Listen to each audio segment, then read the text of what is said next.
Hello, this is Rob Mazak, and I'd like to take a moment to welcome you to the Life by Mazak podcast channel.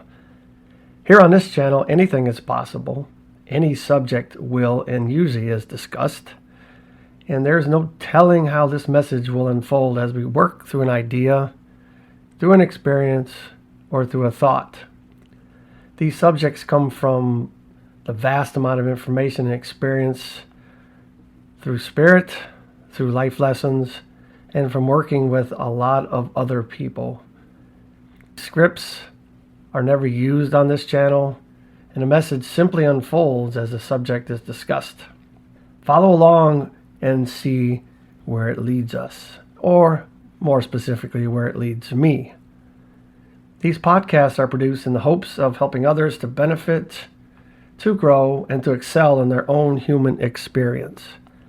At Life by Mazak, we work towards helping you achieve wellness for your mind, your body, and your soul using many specialized services. Services that include psychic medium and tarot readings, quantum healing hypnosis, past life regression, intuitive Reiki healing, life coaching, and many other services. If you enjoyed this podcast, please click the like button and share this with others. Our goal is to reach as many people as we can with the knowledge that is shared on this podcast channel. Hello, everyone. I wanted to talk about our old subject, or my old subject of existence, because it is a question that has been talked about and discussed and tossed around and looked at in many, many ways. But I think the bottom line, actually I know the bottom line is most of us are just using an idea or speculation or guessing in many ways based on how we feel and the information that we've always been taught, information that we can see, we can look at, gather together. But none of that makes any absolute proof or evidence about existence than just simply coming up with your idea about it. That was a very difficult way to say that. But the point is that all of us have our idea about existence, why we exist, how we live, how we die, where we go, all of that. And none of us can prove it. None of us, by any stretch of the means, can actually prove any of that. And I don't know if it's even necessary. I guess when we get older, like I am, I'm 64 now, we do begin to question our existence and, the time we have left, and, have we done everything we wanted to do? Are we doing what we should do? In the third quarter or the fourth quarter of the game, yes, it does kind of change how you look at things. But I do believe that the population as a whole is really beginning to kind of tap into this idea about existence, why we're here. And I wanted to kind of talk about that again. I talk about it a lot. A friend of mine or a colleague of mine was sending me some stuff about this topic. It really brought me back around to start looking at it again. And she had sent me a name of somebody that talks about this stuff, on a very deep level. And his name is Chris Bledsoe. I did find a video where he was being interviewed by, what's his name, Sean. I'll come back around to it. I can put a link to it in the description. And I didn't really listen to a lot of it. For me, it was a little kind of slow in conversation. Good material, but you know how it is sometimes. Interacting with somebody and the quality of the information are two different things. And for me, it just seemed a little uninspiring the way he was talking. But that doesn't mean the information is uninspiring. But I did pick up on a couple of things right at the beginning of the interview that I wanted to kind of talk about. And so one of the things he talks about is that very thing, is that speculation that we all have. That we're all basically taking a shot at the truth, or what we think the truth is. And I've talked about this before. Our truth is simply wound up in our experiences and what we've been taught, our cultures, things that have happened to us, all of it wound up together. And it kind of designs our subconscious into the automatic programming of who we are and what we are and how we think about things, how we believe in things. And that's okay, but it doesn't mean that my truth is your truth or your truth is my truth. Everybody has their own, and some of us align together in that groupthink idea where we all have similar type of views, and you can find that in establishments like the churches and things like that, where everybody tends to think the same way, feel the same way, act the same way, believe the same things. Nothing wrong with that. No problems there. I'm not saying that to make it sound bad. What I'm saying is that we all have our ideas of truth, and they're always influenced by our world and our experiences and all that. But he was talking about the fact that, we may never know. We may never know at all until we get to the quote-unquote other side, assuming we don't just fade off into the distance and that's it. But he also brought up the same topic that I usually talk about, is the fact that we are a spirit, a soul, an eternal existence, eternal being, many names for that is here to have a human experience in what most people will consider to be like a matrix, where we are inserted into somewhere, something, to allow us to have certain experiences.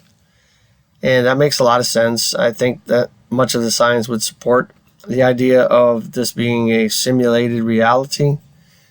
Of course, the truth that you hold or I hold really lends our subconscious to seek out things that support it. So if you believe in a matrix, you will certainly be supported by what your mind goes out and seeks to validate that truth, but that's okay. But once we actually leave this meat suit, perhaps, we all hope that we will then know what the absolute truth is.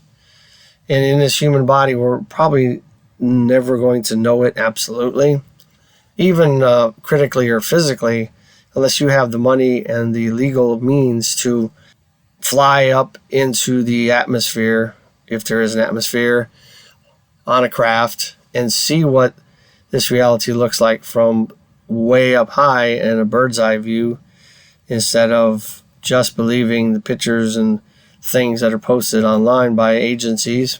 Not saying they're not true. I don't know that. But once again, practically most of us common people will never have the opportunity to even remotely try to prove what we think is our existence. There's a lot of things that will come around to us that help validate our truth. Very, very true. I've used this example a lot.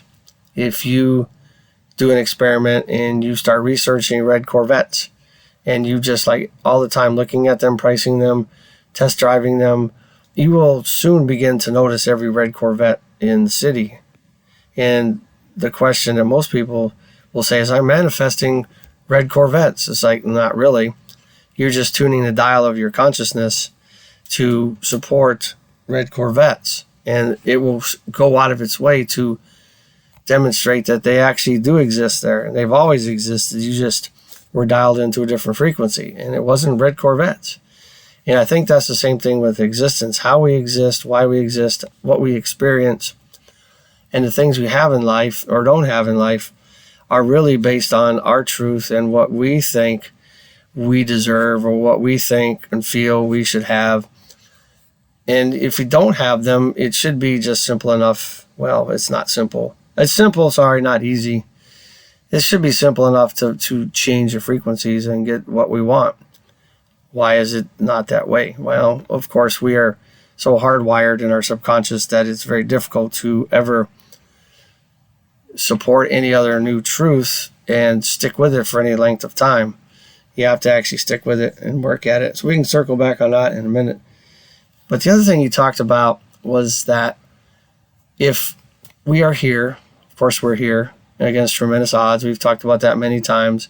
Most people that could be born will never be born. We have the glory of having a human body in this place, whatever it is. But the thing is, what directs us at a subatomic level or a level below the physical that tells ourselves and our body and everything else how it is supposed to grow, how it is supposed to age, where hair should grow, where hair should stop growing as you grow. All these things that are patterns that we equate to nature, quote unquote. Where does that come from? How is the human life, the existence, manifested, and how is it directed? Well, that's something to really think about, right? Because even if you were to go out, for example, and put a seed in the dirt, put some water on it periodically, it just magically knows how to grow. Is it because the seed is smart? Is it because the dirt has got some crazy things or elements about it? Is it some instruction? Is it nature? What is that? We all take for granted these little miracles, but think about that. All you got to do is take a pumpkin seed or something, right? Put it in the dirt, water it for a while, and eventually you're going to have a pumpkin or pumpkins. You're going to have something that grows and just automatically knows how to do it. Where does all that come from? Let's think about that for a second.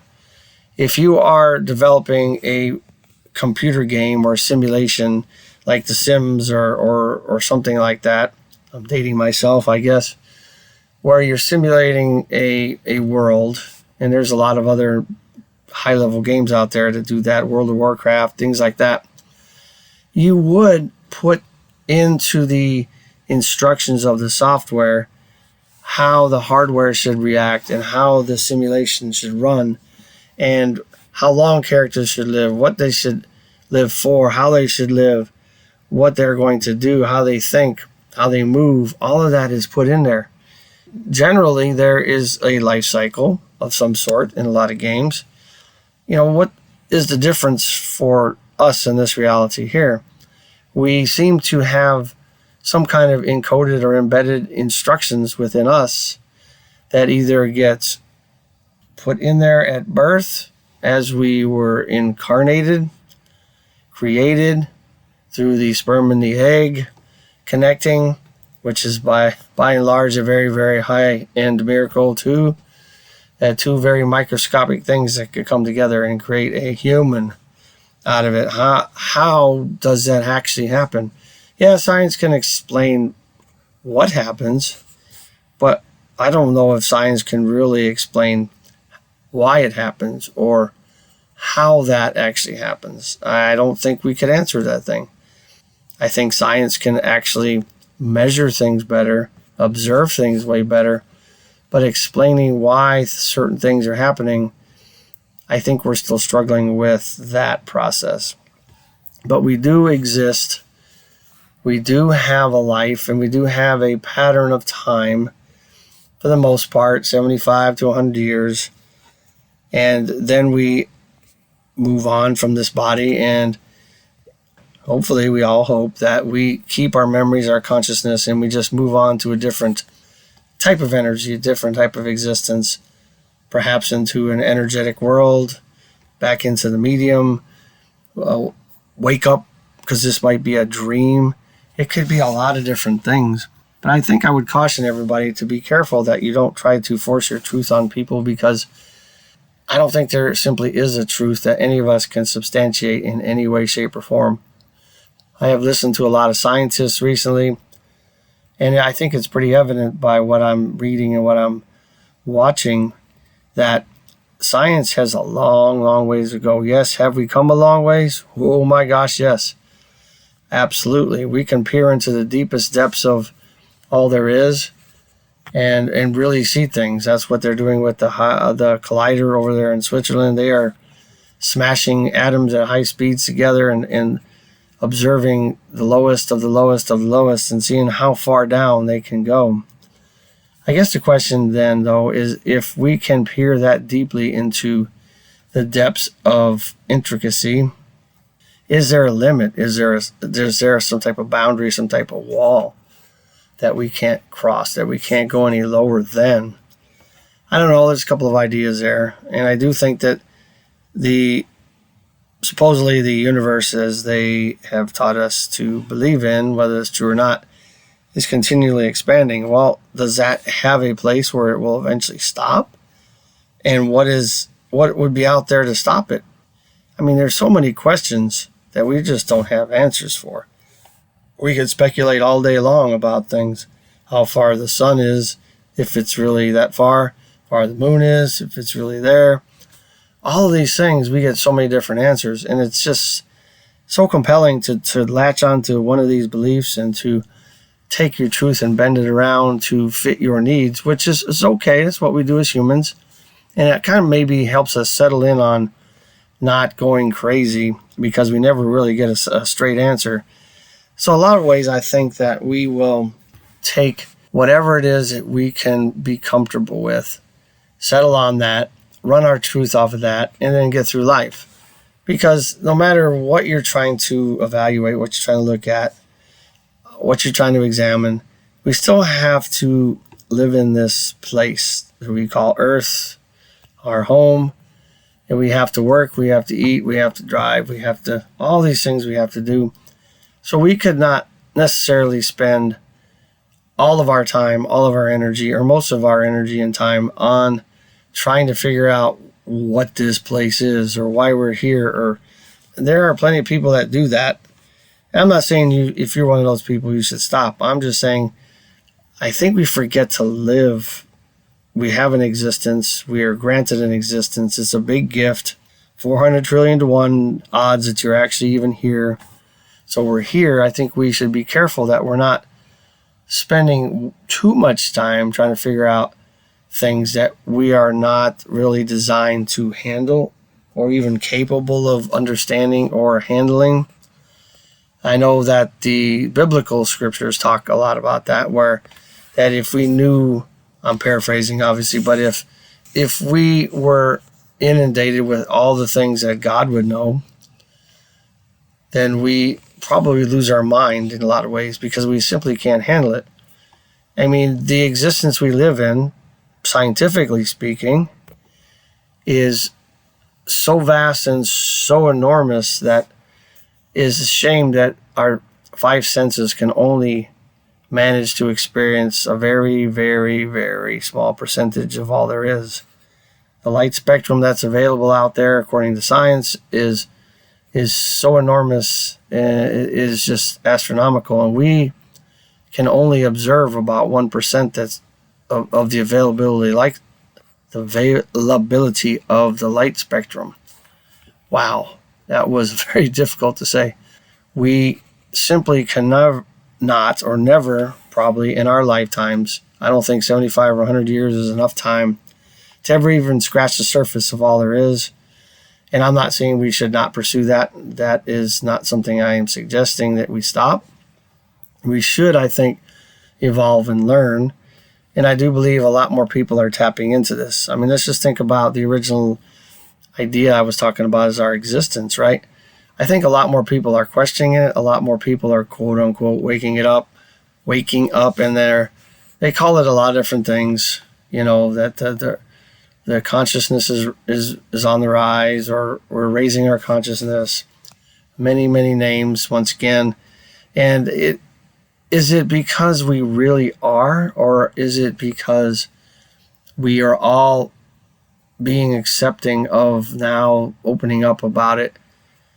Whereas when I was a kid, this kind of information wasn't even available. It certainly wasn't talked about. And you certainly didn't say anything because it was not acceptable at all. It would go grandly against the doctrine of the churches, and you would be very, very much outcast. If you like to have friends and all that, you certainly didn't talk about it. That was the struggle of my father. A very advanced mind and had a lot of these ideas, but stuck in a world that he could not talk about these things. So it really was a struggle. And I think that the times we live in now are much easier to accept these things, to talk about these things, to get them out there and not feel so strange and not be outcast once again. Would caution everybody out there that when you're looking for your truth or looking to settle in on what you are acceptable to believe as the truth, just be mindful. There's a lot of people out there doing a lot of things, saying a lot of things that are simply guessing or just throwing ideas out and speaking of them as if they are true. I don't know if there's an absolute truth to speak about that we could ever wrap our heads around, our minds around, our hands around, anything around.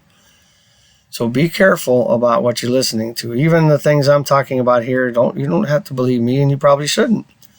These are my ideas, my experiences, things I've read, things I've watched, people I've talked to, clients I've worked with. All of these things are just me and my experiences. And so I'm just trying to convey some ideas, some things that you may want to be considered for research on your own.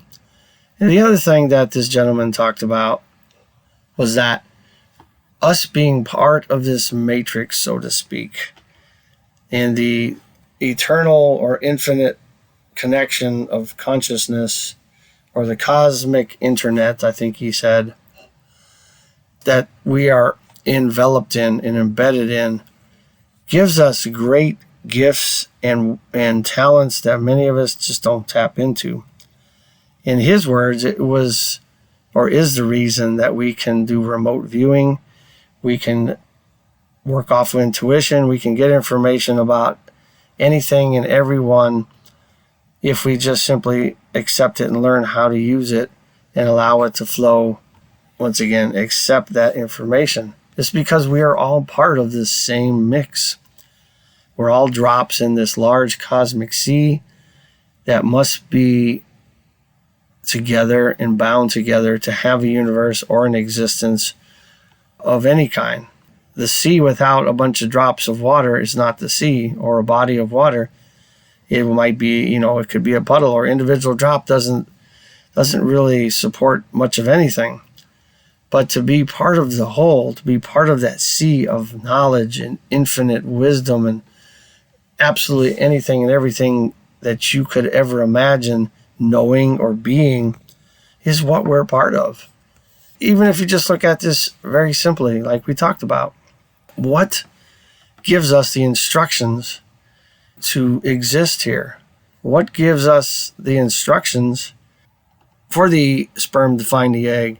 What gives the instructions for then the human body to build itself in this womb of liquid, and then to be, what gives the signal to send that newborn baby through the canal to experience life? Where does that come from? It must come from somewhere, and I don't think it comes from within inside us. Now, maybe as we get older, our experiences can then come from within ourselves and create our experience. We've talked about that. Subconscious is the hub of all that information, the connection to it all, the storage of it all. That's where the depths of what we are and who we are really reside, not our conscious mind.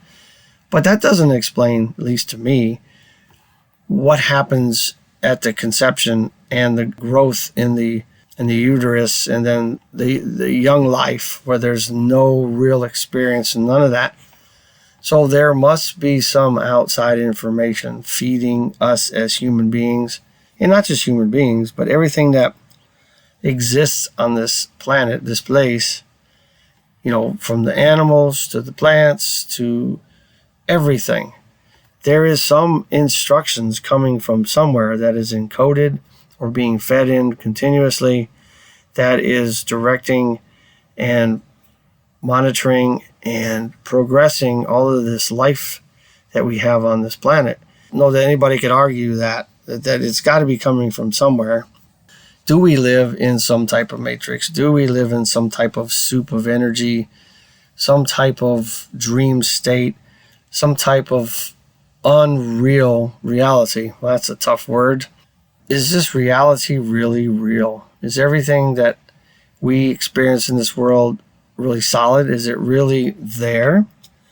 Or do we create that? Or is it created for us to have experiences? Well, it certainly feels real when you run into stub your toe on the door. It feels like it's pretty solid.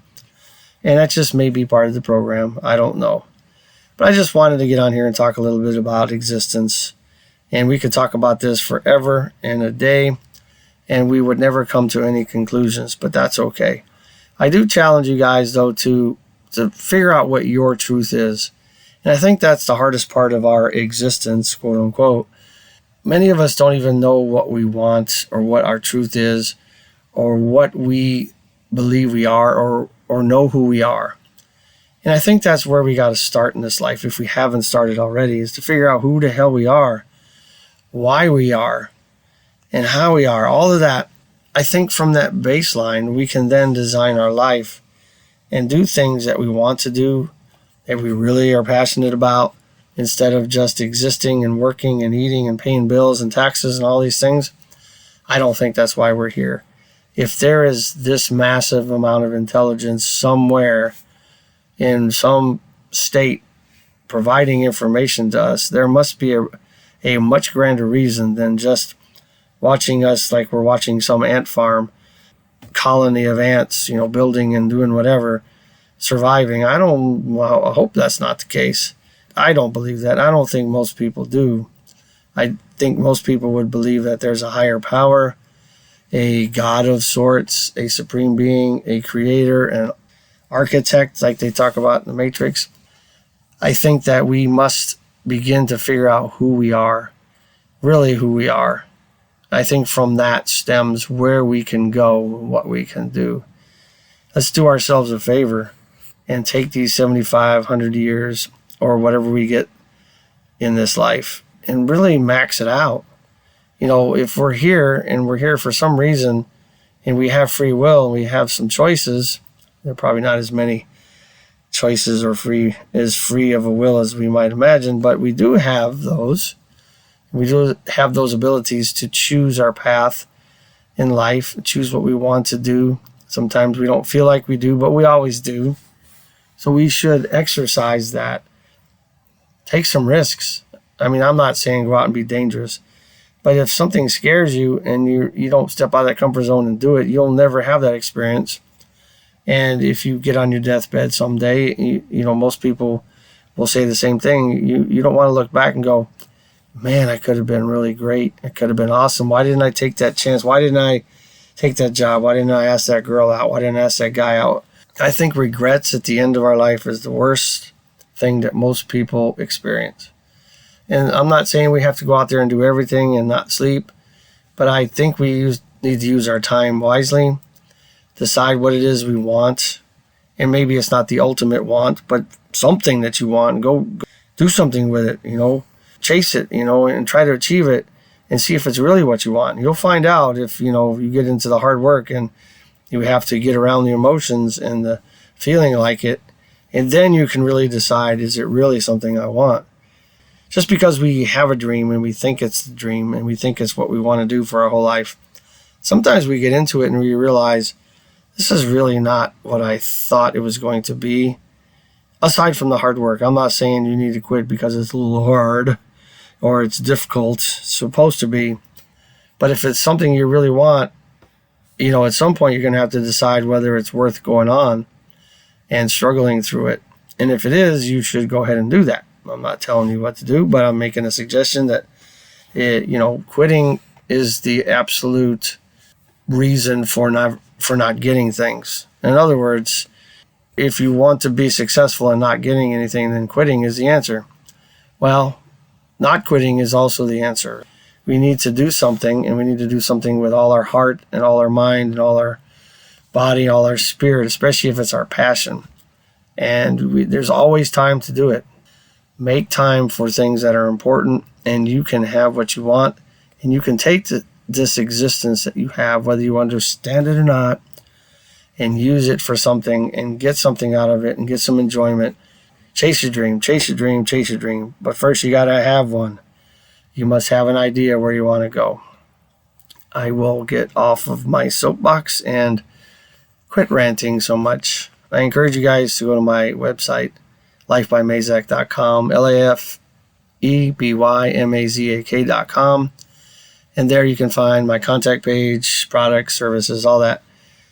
But it's mostly I wanted to encourage you guys to reach out and communicate, because I love to work with people, and whether we work together or not, Sometimes just having conversations is good because I learn from you, you learn from me, we all learn. Everybody has experiences, everybody has beliefs, everybody has ideas and things that we can share, and we can all grow and become much better human race. If you look at my practices and what I do and how I do things, it is small pieces of all the people I've ever learned from and all the people I've worked with. It's just a conglomeration of other people's ideas and experiences to make me into what I am and what I do and how I do it and all that. I look forward to hearing from you. I look forward to working with you. You will hear from me many, many, many more times. Stay strong and live your life.